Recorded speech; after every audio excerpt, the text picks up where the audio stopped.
and welcome to Africa Beyond Borders. I'm your host, Soraya Mentor, here to celebrate with you guys Africans who go beyond their borders.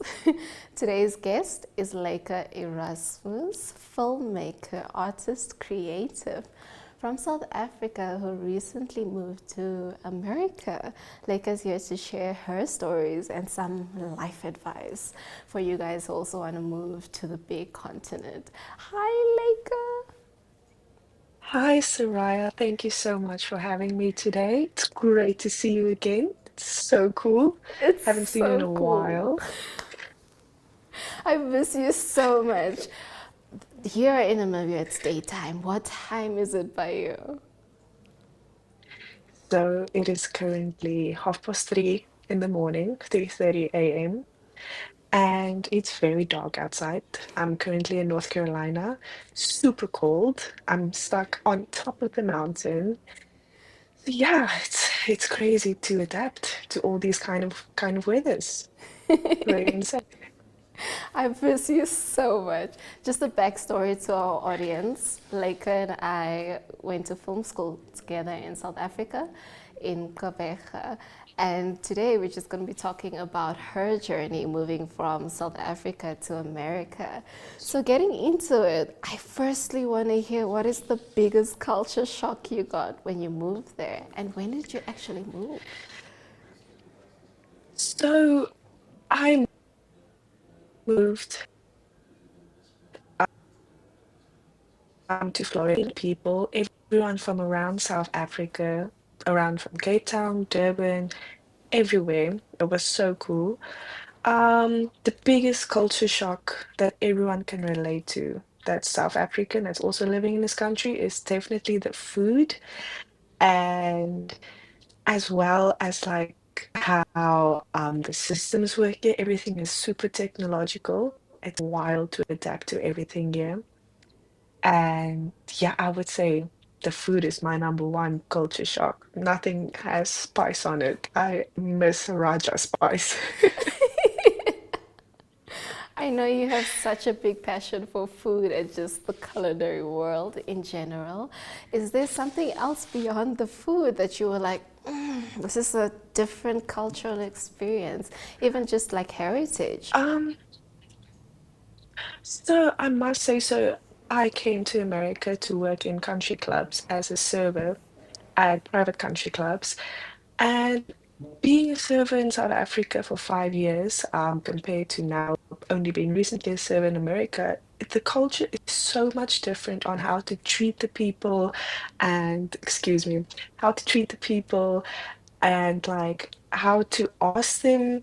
There's a certain way of order to take food orders compared from back home. Like example, you can't just say, "Alrighty, guys, ready to order some drinks." You need to first introduce yourself, and then there's like certain steps of service that you need to follow for the Americans to be safe with you as a server. That's very amazing to Yeah. hear and very interesting, very different. I introduced you as a filmmaker, as a creative, but you're currently pursuing a different job currently. Could you take us a bit through more of that? So I went through this company called Workway. It helps us to be able to travel the states, the United States. Um, so it helps to see the United States. They allow you to travel to Florida and work at country clubs as a server or a food runner or a server assistant or even an expo runner.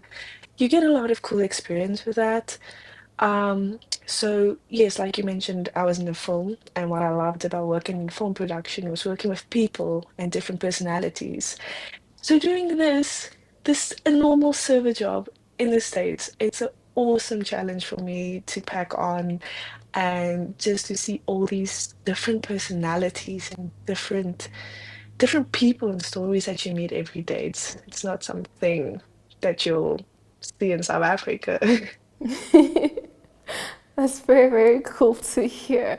I'm actually very interested to hear how did you experience just the entire moving process? You know, if you were talking to a younger person who's in South Africa, that entire moving from South Africa in Africa to America, what is one advice you'd give to such person?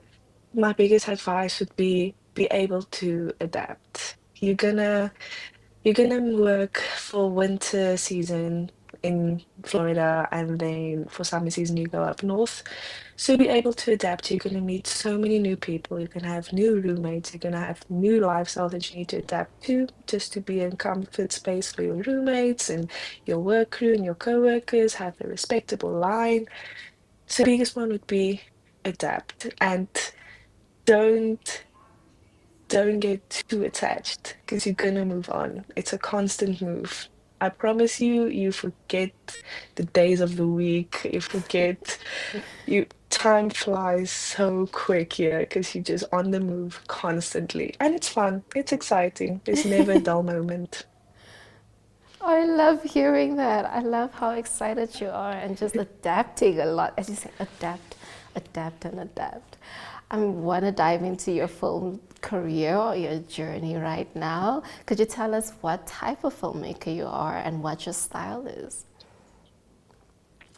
So when I was studying film, I was majoring in set designing, especially effects, makeup, and costume designing.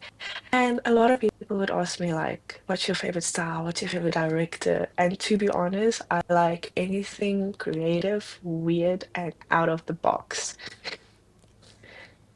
You, even as a person, like when I met you, everything about you was just creative and out the box. Just how you design your characters, how you design your set. You're just such a creative, well, rather creative and amazing person to watch and follow. I'm very interested. How do you find the difference between the art industry in South Africa and America?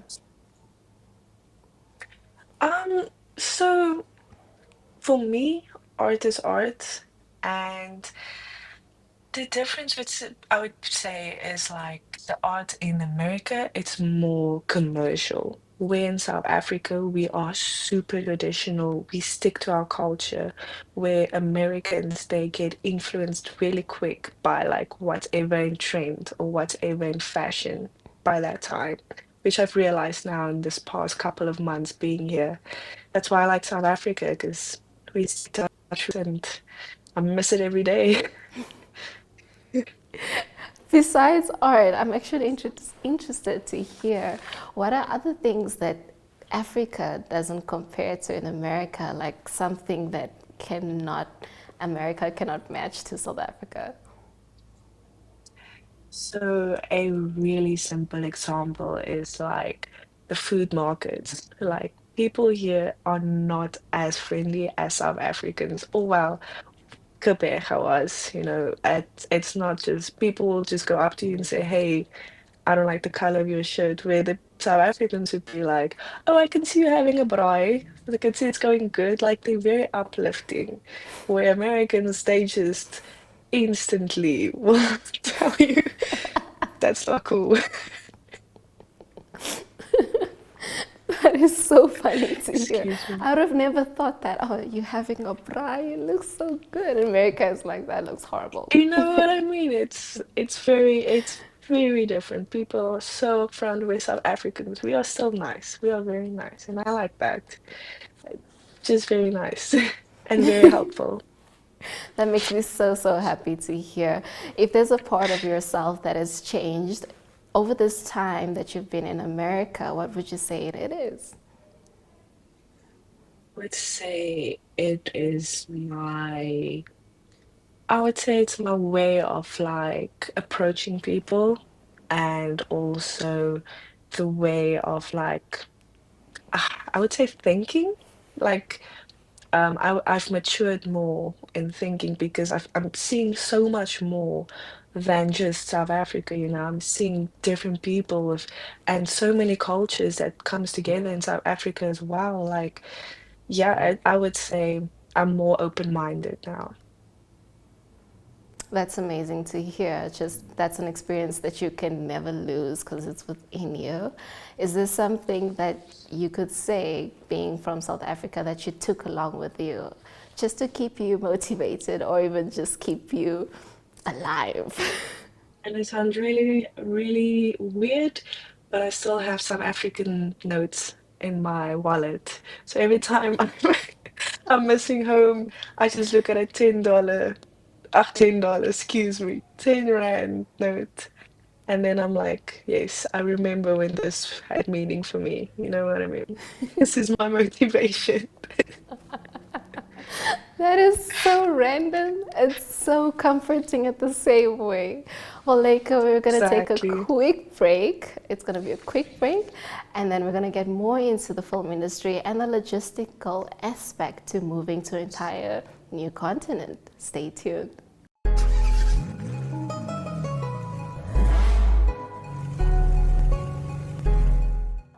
Are you curious as to what is driving the cars world? Well, we are bringing you into the world of cars.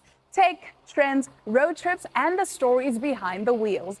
It's fun, it's fast, and it's full of surprises. This is your ultimate cars companion. You can catch My.NA Cars every Thursday at 9 p.m. with me, your favorite passenger princess, Diana Master, because it's not just about the ride, it's about the journey.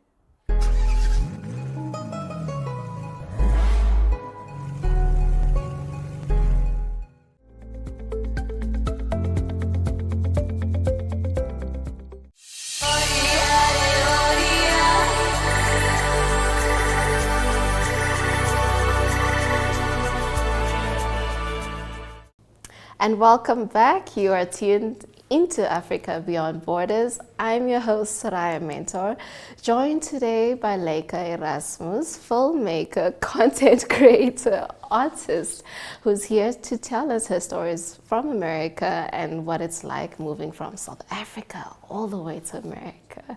So getting into it, Lleyke, I just want to hear more about the actual logistic process. What was the visa like? How many days did it take for you to get your paperwork to move to America? What was that like? So just to give you an idea, I started doing my application for this program in July. I only got my visa on the end of September because there was like, there's a lot of paperwork that needs to be done. Like you need to get your biokinetics, you need to do a whole health test to see if your blood is good. You don't have like any sickness that you can carry over in the country. Oh, you needed to get like certain letters from certain places, and yeah, it was just a lot of paperwork and interviews, and also the company helps you as well to get a country club. So you have a lot of interviews with a lot of country clubs. So it's a lot. I would say from July to September was my whole process. Every day was paperwork time. Wow, that is very motivating to hear. I'm not sure about the July, September, but it does show that this is It's something a that is lot. possible. And I mean, you It made is it a possible, I reality. promise. You were saying? Excuse me, I just wanted to say it.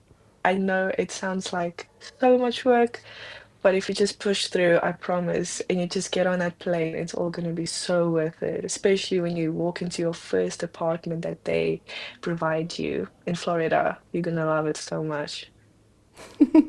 I'm very curious to hear about the program you joined. Is it applicable to other Africans as well? And is it like a monthly thing or once in a year opportunity that they collect people to go with? So they usually start to collect people from June to July. That's when they start looking at applications. It's for anyone. It's for everyone around the world. Because we have a lot of Romanians as well, and people from South Africa, obviously, and we have people from Hungary that you meet as well. So it's a company that helps you to get an H-2B visa, and this H-2B visa is valid for us for only 3 years long. So you can decide if you want to stay in the States for the whole 3 years, or if you just want to work for a year and a half, or only just for 6 months for one season. overseas. So yeah, it's applicable for anyone. Could you please repeat the company's name to us? Oh yes, absolutely. I went through Workaway International. Um, they were incredible. They helped me out with so many. They are very helpful. They provide with the plane tickets, and they are amazing references to have for the first time when you go to Florida or when you go overseas. Thank you for sharing that, Lleyke. I now want to tap into your mental wellness area. How do you keep yourself sane if you work in the film industry and you're working in the service industry? So, because I'm working only in the service industry on this program, it's a lot of work. In Florida, I used to work every week like 70 hours maximum. It sounds a lot, I promise, but like I said, time goes so quick. But how do I keep myself sane? I make friends, or like I'll go to the gym or just go for a walk. I usually went because in America everything is so open for the public. So I would go for like a Green Valley walk, go watch alligators before work, and then I go to work with a smile. And yeah, I just want to give a disclaimer when you go to Florida, you will be in contact with the iguana. If you don't know what's an iguana, please go look it up. And I just want to apologize in advance because that was my biggest nightmare, but it's a great experience. That is, I will Google that and I'll be sure to check that out if I go one day. I wanted to ask, what was the best or most iconic experience you had when you went to America? So in Florida, I had the opportunity to go to Miami. So my in spring break time as well. So it was insane. It was exactly like you see it in the movies. Exactly. I cannot lie. I cannot make this up. So I would say it was for me the coolest, the weirdest, and the most quirkiest experience ever because it's like you just see all these wildlives, like the wild nightlives and how everyone acts, and yeah, and the coolest as well. I have the ability from one to tomorrow I can fly to New York. It's so weird. I can't believe I'm saying that out loud. That's so crazy to me. Yes. That's very cool to hear. I'm trying to find out what is it like moving from Florida to North Carolina. Is there also a specific cultural shock that you may have experienced or how they do things differently? So what I've experienced in Florida compared to now in North Carolina, Florida, it's more a mixture of Spanish people and then Americans because they're on the south. So some of the islands they will go to Florida and live there and work there as well on an H2B program. But North Carolina, especially, yeah, it's more stable. So you'll hear black bean southern soup or Brunswick soup. It's the cultures and the food and everything is so different because in Florida they more, how can I say it, more Latin cuisine. Excuse me, say the name wrong. Like Latino cuisine, or it's like Mexican cuisine, but they're really good in it. And over here it's more like a barbecue, or it's like chicken gizzards, like they would say it, and ranch. Ranch is a big thing in North Carolina. And the accents as well. They have more deep accents as well. And North Carolina people, they are very nice as well. Nicer than Florida main people. I'm glad that you're experiencing friendly humans. Do you have a future plan now that you're in North Carolina? And you did mention the timeline of the program. How long do you plan on staying there? So I am planning to stay for the whole visa, for the whole 3 years. At like private clubs, you get to meet all these different businesses. So I've met a lot of people in Los Angeles, California, and they can give you an if you give you an opportunity to get a work visa, to maybe work in California for 6 months or a work permit. So that is for me like understanding. I extend my visa without going back home. Amazing to hear, amazing to So hear. that's Just the big challenge. yeah, it can be. Oh, it's just so amazing talking to you. Before we go, do you have any final statements you want to say about your journey or an advice you want to give someone who was in your shoes about a year ago?